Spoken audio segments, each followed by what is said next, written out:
Bom dia, boa tarde ou boa noite. Vamos começar agora a nossa segunda aula. Agora eu vou falar sobre a épora, a projeção e os sistemas de projeção. Vamos começar agora. O que é projeção? Projeção é um sistema onde a gente tem um centro de projeção, de onde partem raios projetantes, atingem um objeto e chegam num plano de projeção onde esse objeto vai ser representado. O que é que representa bem esse sistema? No cinema. No cinema nós temos um sistema de projeção completo. A gente tem o centro de projeção, que é o projetor, de onde saem raios projetantes, que é a luz. Ela atinge um objeto, que é o rolo de filme, e chega num plano de projeção, que é a tela do cinema, onde passa o que estava projetado, que é o filme. Então agora vamos falar tecnicamente o que é projeção. Projeção é uma operação geométrica em que incidem raios sobre um objeto em um plano chamado plano de projeção. A projeção de um objeto é a representação gráfica no plano de projeção. E os elementos, só você lembrar lá do cinema. A gente tem o ponto de projeção, que é um ponto fixo de onde partem ou por onde passam as retas projetantes. A gente tem os raios projetantes, que são retas que passam pelo ponto do objeto na direção do centro de projeção e intercepta o plano de projeção. A gente tem o objeto ou o modelo, que é o elemento que vai ser projetado no plano de projeção, e a gente tem o plano de projeção, que é o plano onde as retas chegam e vão formar a projeção. Só você lembrar do cinema. E aqui na imagem a gente tem a imagem técnica do que seria a projeção. O centro de onde partem os raios, atingem o objeto e chegam no plano de projeção. Os sistemas de projeção, eles podem ser classificados de acordo com a posição do centro de projeção.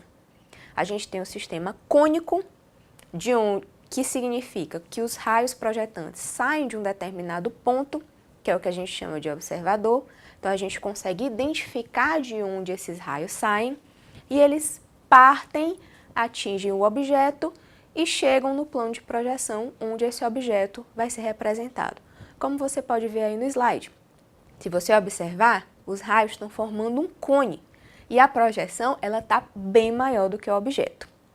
Já o sistema de projeção cilíndrico, o observador está no infinito, ou seja, ele está tão longe, mas tão longe, que as retas partem paralelas e elas atingem o objeto e chegam no plano de projeção.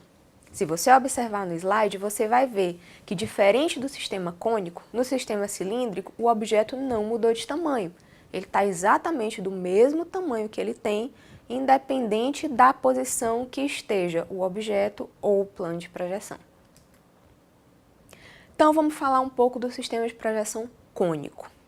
É o que a gente chama de centro de projeção finito, ou seja, eu consigo identificar de onde estão saindo as retas projetantes. O observador está relativamente próximo ao objeto. E o ponto onde todas essas retas se encontram é o que a gente chama de ponto de fuga, que seria a altura do olho do observador. Os raios projetantes, eles são concorrentes, ou seja, eles se encontram num determinado ponto. E a gente chama do resultado desse sistema de projeção, a gente chama de perspectiva rigorosa, ou seja, como nós vemos. Os raios projetantes formam um cone e o objeto é representado em uma dimensão diferente da original.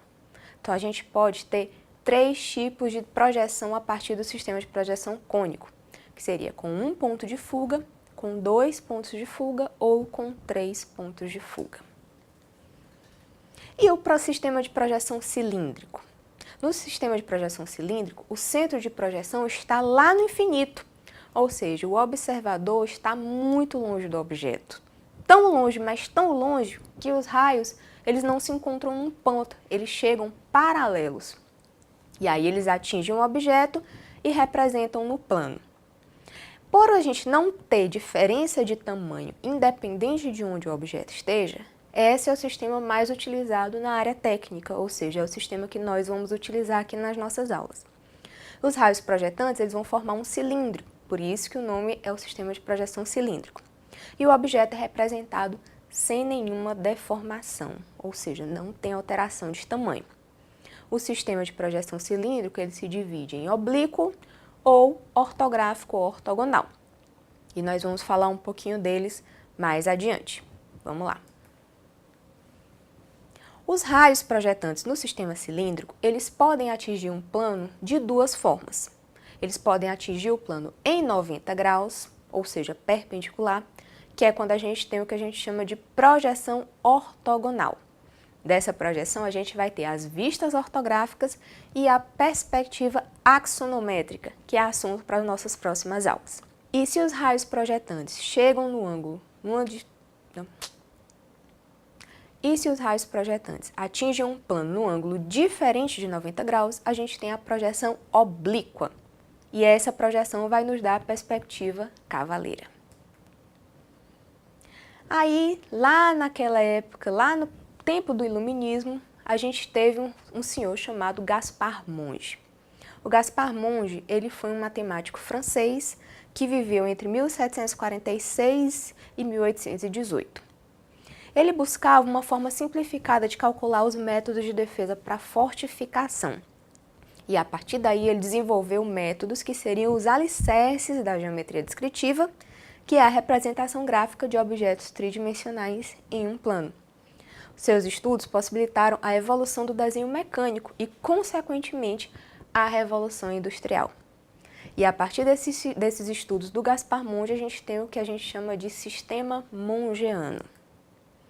O que é o sistema mongeano? São dois planos, um horizontal e um vertical, que se cruzam em 90 graus, ou seja, eles são perpendiculares. O plano horizontal é chamado de π, e o plano vertical é chamado de π', e ele é representado com uma aspazinha simples em cima dele. Sempre que você vê π, a gente está falando do plano horizontal, e π', ou seja, o π com essa aspa é o plano vertical. Os dois planos se cruzam na linha de terra. E a linha de terra, se você observar no slide, você vai ver que ela vai dividir os planos em 4 planos menores. A gente tem o π anterior, que está na frente da linha de terra. A gente tem o π posterior, que está atrás da linha de terra. A gente tem o π' superior, que está acima da linha de terra. E a gente tem o π' inferior, que está abaixo da linha de terra. Você está vendo aí que os planos estão formando 4 espaços diferentes? O observador, ele sempre vai estar de frente para o plano vertical e acima do plano horizontal, como estou mostrando aí no slide. Nessa posição aí, sempre de frente para o plano vertical e sempre em cima do plano horizontal. Os planos cruzados formam 4 espaços de acordo com a posição do observador. Olha aí, a gente tem um ponto que está acima do plano horizontal e à frente do plano vertical. A gente tem um espaço que está atrás do plano vertical e acima do plano horizontal. A gente tem um espaço que está abaixo do plano horizontal e atrás do plano vertical. E a gente tem um quarto espaço que está abaixo do plano horizontal e à frente do plano vertical. O nome desses espaços a gente chama diedros. E eles são nomeados sempre no sentido anti-horário, que nem a gente fez lá nas coordenadas cartesianas.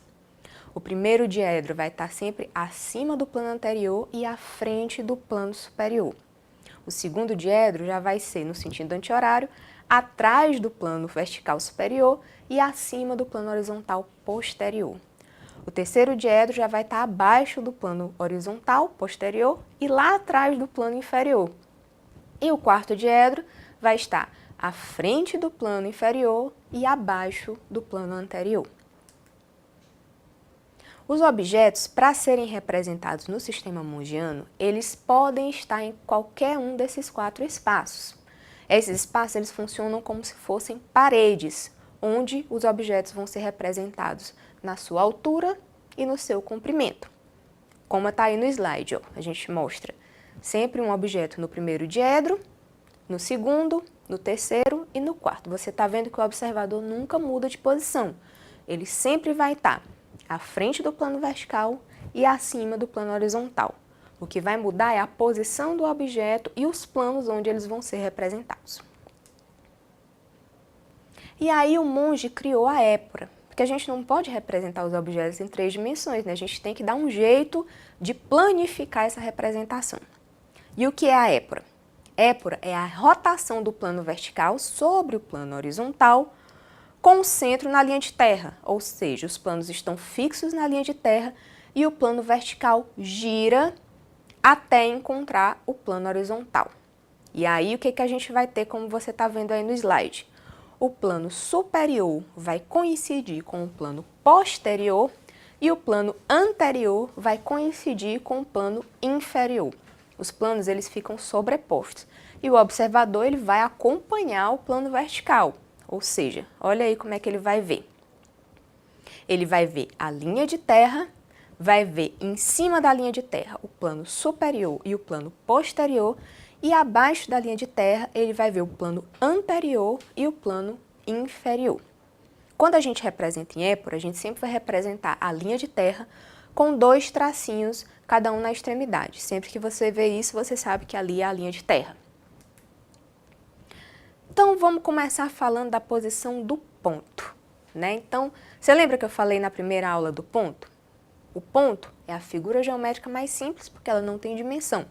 Ele sempre vai representado com uma letra maiúscula e agora você vai observar que no sistema mongiano, o ponto, quando está no espaço, ele vai ser representado entre parênteses.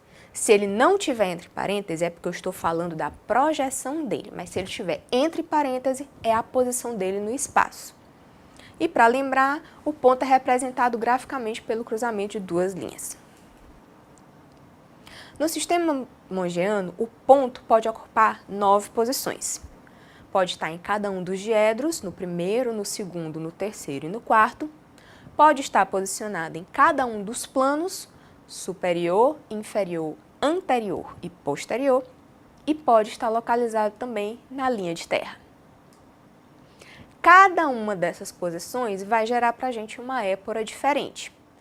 Então, vamos acompanhar aí nos slides sempre como é que eles vão funcionar. Vamos falar agora do primeiro diedro. O ponto A, ele está no primeiro diedro.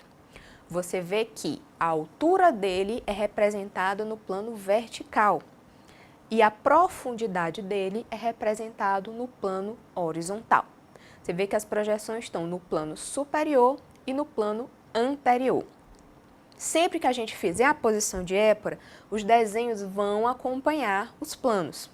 Então, olha aí como é que a gente vai ver no slide. A gente vai ver a projeção do A em π'S, ou seja, o plano superior, acima da linha de terra, e a projeção que estava no plano anterior vai ficar abaixo da linha de terra. Já no segundo diedro, você pode ver aí o ponto B. Ele está lá no segundo diedro, ele está lá atrás do plano vertical e está acima do plano horizontal. Você vê as representações dele em cada um dos planos, no plano superior e no plano posterior. E quando a gente faz o rebatimento da épora, você pode ver que tanto a representação horizontal quanto a representação vertical de B estão acima da linha de terra. Já o C vai ser o oposto do A. Você vê que C está no terceiro diedro. A representação dele vertical já está no plano inferior, lá embaixo, e a representação horizontal está no plano posterior. Quando a gente faz o movimento de épora, a gente tem a representação em πP, ou seja, o plano posterior, acima da linha de terra, e a representação π'I, ou seja, no plano inferior, abaixo da linha de terra. No quarto diedro, ponto D, vamos olhar lá. A gente tem a representação de altura no plano inferior e a representação de profundidade no plano anterior. Quando a gente faz o movimento de épora, a gente vê que todas as duas projeções, tanto a vertical quanto a horizontal, vão para baixo da linha de terra. E se os pontos estiverem no plano? Quando eles estão no plano, eles vão ser representados da seguinte maneira. O ponto E, ele está representado no plano. E você pode ver que ele está coincidindo no espaço, né, o ponto no espaço está coincidindo com a sua representação vertical. Como ele não está se afastando do plano, ele não tem profundidade para ser representado no plano horizontal. Então, a representação horizontal dele vai ficar na linha de terra. Então, quando a gente faz um movimento de épora, a gente vê a representação vertical acima da linha de terra e a representação horizontal na linha de terra. Ponto F, próximo slide, você vai ver que ele também é a mesma coisa do plano vertical, né? Só que ao invés de estar no superior, ele está no plano inferior. O ponto F, ele já é representado abaixo da linha de terra. Ele não tem profundidade, então a sua representação horizontal fica na linha de terra e a sua representação vertical vai para baixo. Se o ponto está no plano anterior, ou seja, no plano horizontal anterior, ele não tem altura. Então, a representação vertical, o G', vai ficar na linha de terra. Já a representação horizontal, ela vai ficar no plano anterior. O ponto no espaço, nesse caso, está coincidindo com a sua projeção horizontal. Quando a gente faz o movimento da épora, a gente vê que a projeção fica abaixo da linha de terra. Fica a projeção em πA, no plano horizontal anterior. E no plano horizontal posterior, a mesma coisa do anterior. O ponto no espaço está coincidindo com a sua representação horizontal e a representação vertical fica na linha de terra. Quando a gente faz o movimento de épora, a gente vê que a representação vertical ficou ali na linha de terra e a representação horizontal dele foi lá para cima da linha de terra. E por fim, a mais fácil de todas é quando o plano está na linha de terra. Se ele está assim, ele não tem altura, ele não tem profundidade, ele simplesmente vai ficar ali na linha de terra. Então, todas as projeções vão coincidir. O ponto no espaço vai coincidir com a sua projeção horizontal, que vai coincidir com a sua projeção vertical, que vai coincidir com a sua projeção no ponto zero. Então, ele fica ali na projeção, no movimento de épora, ele sempre vai ficar ali, aquele pontinho marcado na linha de terra. A gente falou de altura e de profundidade, então a gente vai falar agora o nome técnico para isso. Cota é a altura do ponto, né, a distância entre o plano horizontal e a projeção do ponto. E o afastamento é a profundidade, ou seja, a distância do ponto em relação ao plano vertical. Se é positivo ou negativo, vai funcionar da mesma maneira dos diedros. Se a gente tem o afastamento para a nossa direita, ou seja, para o plano anterior, é um afastamento positivo. Se a gente tem um afastamento para a esquerda, ou seja, em direção ao plano posterior, a gente tem um afastamento negativo.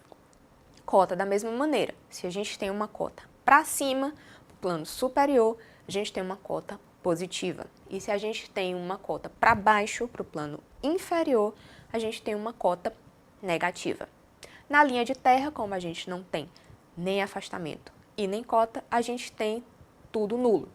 E nos planos, a gente sempre vai ter ou afastamento ou cota, mas um dos dois sempre vai estar nulo, porque ele está localizado no plano. E aí, por fim, para você observar a épora de cada um dos pontos, como foi dito lá nas nossas aulas, né? A cota positiva é sempre acima da linha de terra e a cota negativa é sempre para baixo da linha de terra. Diferente do afastamento.